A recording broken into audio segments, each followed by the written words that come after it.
চাওক এছিয়াৰ প্ৰথমটো প্ৰেভিলিয়ান আজি জলমগ্ন কি এজাক বৰষুণতে আজি বানপানী সদৃশ পৰিৱেশ আচলতে ইয়াত পুৰাতত্ত্ব বিভাগৰ চৰমনিহা আৰু জিলা প্ৰশাসনৰ এই ব্যৱস্থাটোৰ পৰা এৰাই কৰি যোৱা মনোভাৱৰ কাৰণে আজি ইয়াত এনেধৰণৰ অৱস্থা হৈছে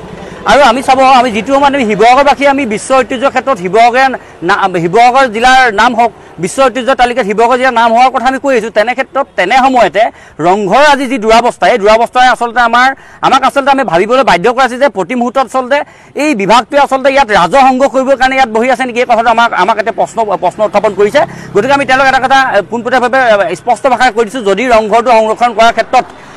জিলা প্ৰশাসনে হওক বা পুৰাতত্ত্ব বিভাগৰ সদস্যৰ অভাৱ বা তেওঁলোকে যদি নোৱাৰে এই টাইহোম ছাত্ৰ সন্থাত গতাই দিয়ক আৰু আমি তেওঁলোকক 24 ঘণ্টাৰ সময়সীমা বান্ধি দিছোঁ এই 24 ঘণ্টাৰ ভিতৰত যদি তেওঁলোকে এই পানী নিষ্কাশন প্ৰক্ৰিয়াটো যদি হাতত ল'ব নোৱাৰে ইয়াৰ পৰৱৰ্তী পৰ্যায়ত আমি টাইহোম ছাত্ৰ সন্থাৰ কৰ্মীসকলে শিৱসাগৰ জিলাৰ সমূহ কৰ্মীৰ লগ লাগি ইয়াত আমি নিজেই ফিল্ডত নামি গৈ পিনি আমি কাম কাৰ্য আমি নিজে সম্পাদন কৰিম বিশেষকৈ যিসমূহ নলা আছে ছাইডৰ দাঁতিকাষৰীয়া যিবোৰ বিল্ডিং ওখ অট্টালিকাসমূহ আছে এই অট্টালিকাসমূহ বা দাঁতিকাষৰীয়া যিবোৰ ড্ৰেইন ব্যৱস্থা আছে ড্ৰেইন ব্যৱস্থাবোৰ পুতি মানুহে ঘৰ বনোৱাৰ ফলশ্ৰুতি আজি এনেধৰণৰ ঘটনাৰ সূত্ৰপাত হৈছে গতিকে সময় থাকোঁতেই আচলতে আমি পূৰ্বেও কৈ আছোঁ আজি তাৰিখতো কৈছোঁ যে জিলা প্ৰশাসনে এই ক্ষেত্ৰত কোনো ধৰণৰ সদিচ্ছা নাই তেওঁলোকে অকল এৰাই কৰি যোৱা মনোভাৱৰ কাৰণে আজি এই ৰংঘৰ এইটো অৱস্থা হৈছে গতিকে অনাগত দিনত ৰংঘৰে যদি এনেধৰণৰ পানীত ডুব গৈ থকা অৱস্থা হয় তেনেহ'লে অনাগত দিনত পৰ্যটকসকলে ইয়াৰ পৰা কেনেধৰণৰ এটা মেছেজ যাব বা কেনেধৰণৰ বাৰ্তা লৈ যাব এই কথাত ইয়াত এটা প্ৰশ্ন আহি পৰিছে গতিকে আমি টাইম ছাত্ৰ সন্থাই স্পষ্ট ভাষাৰে কৈছোঁ পুনৰ কৈছোঁ যে আমি 24 ঘণ্টা সময়সীমা বান্ধি দিছোঁ জিলা প্ৰশাসনক যদি তাৰ পিছতো যদি জিলা প্ৰশাসনে এই ক্ষেত্ৰত যদি পাৰ্মানেণ্ট এটা স্থায়ীভাৱে যদি পানী নিষ্কাশন ব্যৱস্থাটোৰ যদি হাতত নলয় ব্যৱস্থা তেতিয়াহ'লে আমি টাইম ছাত্ৰ ইয়াৰ বিৰুদ্ধে প্ৰতিবাদী কাৰ্যসূচী হাতত তুলিবলৈ আমি